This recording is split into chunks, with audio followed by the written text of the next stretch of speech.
السلام علیکم ورحمۃ اللہ تعالی وبرکاتہ۔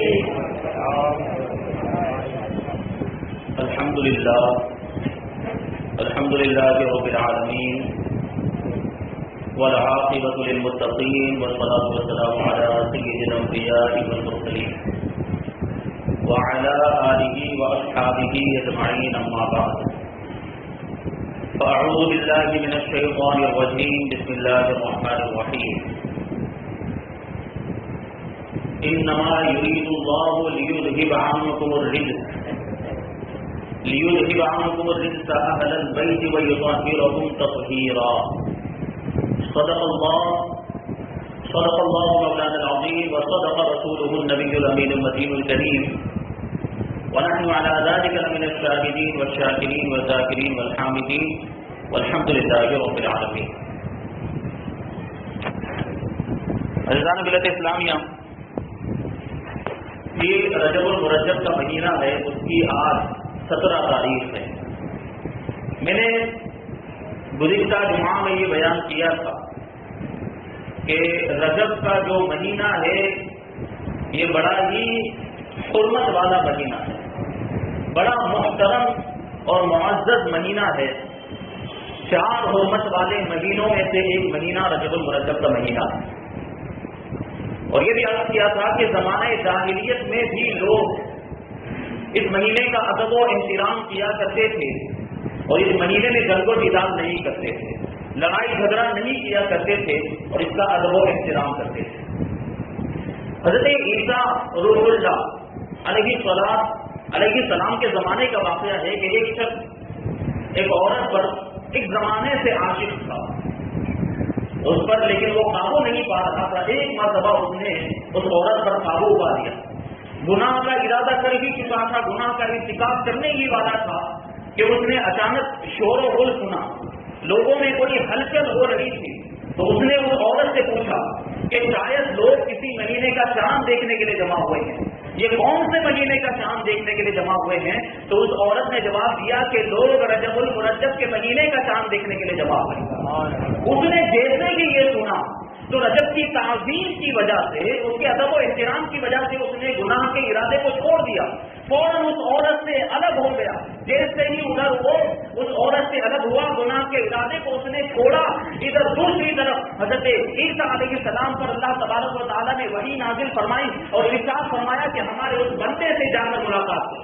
حضرت عیسیٰ علیہ السلام فوراً اس کے پاس پہنچے اور اللہ تبارک و تعالیٰ کا حکم اور یہ ملاقات و تشریف آوری کی جو وجہ ہے اس کے بارے میں اس کو بتاتے ہیں، تو اس کے دل کی کیفیت تبدیل ہو جاتی ہے، اس کا دل اسلام کے نور سے روشن ہو جاتا ہے، فوراً کلمہ پڑھ کے مسلمان ہو جاتا ہے۔ اسے اسلام کی دولت ملی، ایمان کی دولت ملی ہے رجب المرجب کے مہینے کا احترام کرنے کی وجہ سے، اس کی تعظیم کی برکت سے۔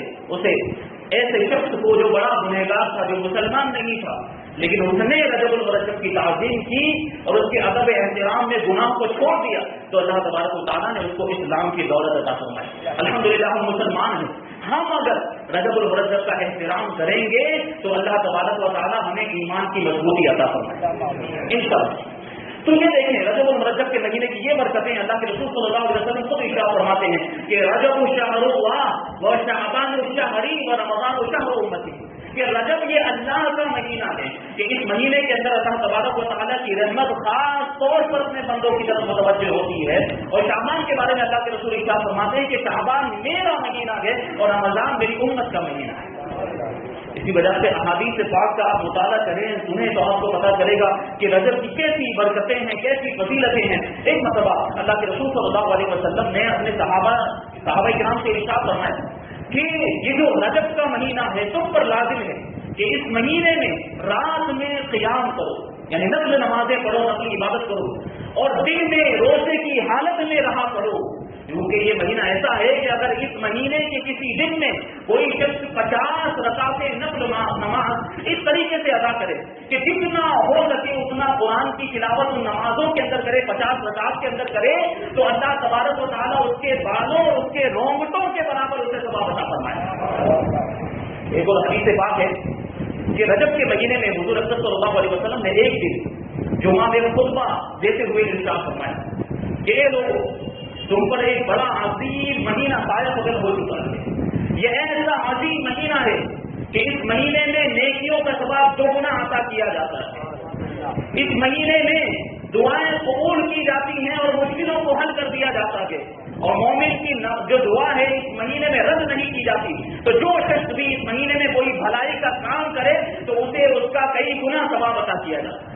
ایک اور حدیث سے بات کہ اللہ کے رسول صلی اللہ علیہ وسلم ارشاد فرماتے ہیں کہ رجب کے مہینے میں کثرت کے ساتھ استغفار کرو، توبہ کرو، گناہوں کی مغفرت طلب کرو، کیونکہ اللہ تبارک و تعالیٰ اس مہینے کے ہر لمحے میں کئی افراد کو جہنم سے آزادی عطا فرماتا ہے. یہ ایسا مبارک مہینہ میں نے عرض کیا تھا، اس مہینے کو بڑی نسبتیں حاصل ہے. اسی مہینے میں آپ دیکھیں تو حضور صلی اللہ علیہ وسلم کو معراج کرائی گئی ہے. اسی مہینے میں نماز کا تحفہ ہمیں ملا ہے. اسی مہینے میں غریب نواز کا بھی عرس بھی آتا ہے. اور اسی مہینے میں امام جعفر صادق کے وصال کا دن بھی ہے. اور اسی مہینے میں حضرت امیر معاویہ رضی اللہ عنہ کے وصال کا دن بھی آتا ہے. تو اسی مہینے کی 15 تاریخ کو 15ویں چاند کو حضرت امام جعفر صادق رضی اللہ عنہ کے وصال کا دن ہے. تو اسی مناسبت سے آج ہم انشاءاللہ تبارک و تعالیٰ حضرت امام جعفر صادق رضی اللہ عنہ کا تذکرہ کرنے کی سعادت حاصل کریں گے. اللہ تبارک و تعالیٰ کی بات میں دعا مجھے حق کہنے، آپ کو حق سننے اور ہم سب کو حق پر عمل کرنے کی توفیق عطا فرمائے. امام جعفر صادق رضی اللہ عنہ کا نام اس میں گرامی جعفر اور قرنیت جو ہے ابو عبداللہ اور ابو اسماعیل، اور آپ کے القاب بہت زیادہ ہیں لیکن ان میں سب سے زیادہ مشہور لقب یہ صادق ہے. صادق کا مطلب ہوتا ہے سچ بولنے والا. حضرت امام جعفر صادق رضی اللہ عنہ ہمیشہ سچ بولا کرتے تھے، کبھی جھوٹ نہیں بولتے تھے. اس وجہ سے آپ کا لقب ہو گیا جعفر صادق. حضرت امام جعفر صادق رضی اللہ عنہ کی ولادت ربیع الاول کے مہینے میں ہجری 80 میں یا ہجری 83 میں مدینہ منورہ کے اندر ہوئی. حضرت امام جعفر صادق رضی اللہ عنہ کا سلسلہ نسب 8ویں پشت میں والد ماجد کی طرف سے حضور اقدس صلی اللہ علیہ وسلم تک پہنچ جاتا ہے. والد ماجد کی طرف سے آپ دیکھیں کس طریقے سے سلسلہ پہنچتا ہے. حضور اقدس صلی اللہ علیہ وسلم سے حضرت امام جعفر صادق یہ صاحبزادے ہیں حضرت امام محمد باقر رضی اللہ تعالیٰ، اور وہ صاحبزادے ہیں حضرت امام زین العابدین رضی اللہ تعالیٰ عنہ کے. وہ صاحبزادے ہیں امام علی مقام امام حسین رضی اللہ تعالیٰ عنہ کے. اور وہ صاحبزادے ہیں حضرت امیر المؤمنین مولا کائنات علی مرتضیٰ شیر خدا رضی اللہ تعالیٰ عنہ کے. اور وہ شوہر ہیں حضرت خاتون جنت فاطمہ الزہرا رضی اللہ تعالیٰ عنہا کے. اور وہ صاحبزادی ہیں حضور رحمت عالم صلی اللہ علیہ وسلم. اس طریقے سے 8ویں پشت میں حضرت امام جعفر صادق رضی اللہ تعالیٰ عنہ کا سلسلہ نسب والد ماجد کی طرف سے حضور صلی اللہ علیہ وسلم سے جا کر مل جاتا ہے.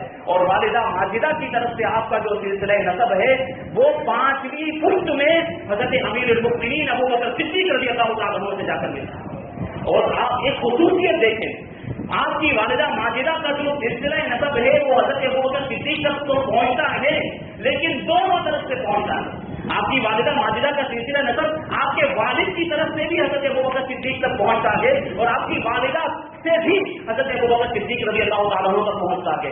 کیسے؟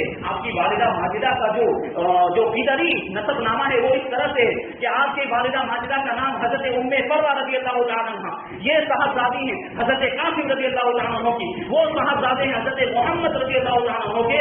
اور وہ صاحبزادے ہیں حضرت ابو بکر صدیق رضی اللہ تعالیٰ. اور آپ کی والدہ ماجدہ کا جو مادری نسب نامہ ہے وہ اس طریقے سے ہے. آپ کی والدہ ماجدہ حضرت ام فروا رضی اللہ تعالیٰ عنہ، یہ صاحبزادی ہیں حضرت اسماء رضی اللہ تعالیٰ عنہ کی. وہ صاحبزادی ہیں حضرت عبد الرحمن رضی اللہ تعالیٰ عنہ کے. اور وہ صاحبزادے ہیں حضرت ابو بکر صدیق رضی اللہ تعالیٰ. یہ دونوں طرف سے سلسلہ آپ کی والدہ ماجدہ کا حضرت ابو بکر صدیق رضی اللہ تعالیٰ عنہ سے کس تک پہنچتا ہے. اسی وجہ سے آپ اکثر فرمایا کرتے تھے امام جعفر صادق رضی اللہ تعالیٰ عنہ کہ ولدنی ابو بکر مرتين، کہ ابو بکر کے خاندان میں میری ولادت 2 مرتبہ ہوئی ہے. یہ دیکھیں خاندان اہل بیت کے چشم و چراغ حضرت امام جعفر صادق حضرت ابو بکر صدیق رضی اللہ تعالیٰ عنہ سے کیسا تعلق ہے کہ خود صادق ہیں، نانا صدیق ہیں اور جد اعلیٰ صادق الامین ہیں. یعنی حضور اقدس صلی اللہ علیہ وسلم کا ایک لقب صادق الامین زمانے جاہلیت میں ہی، اسلام کی آمد سے پہلے ہی لوگ حضور صلی اللہ علیہ وسلم کو صادق الامین کہا کرتے تھے. تو یہ نسبتیں دیکھیں کہ خود بھی صادق ہیں، نانا صدیق ہیں اور جو دادا ہیں جد اعلیٰ ہیں وہ صادق الامین ہے. یہ مقام و مرتبہ اور یہ شان ہے حضرت امام جعفر صادق رضی اللہ تعالیٰ عنہ کی.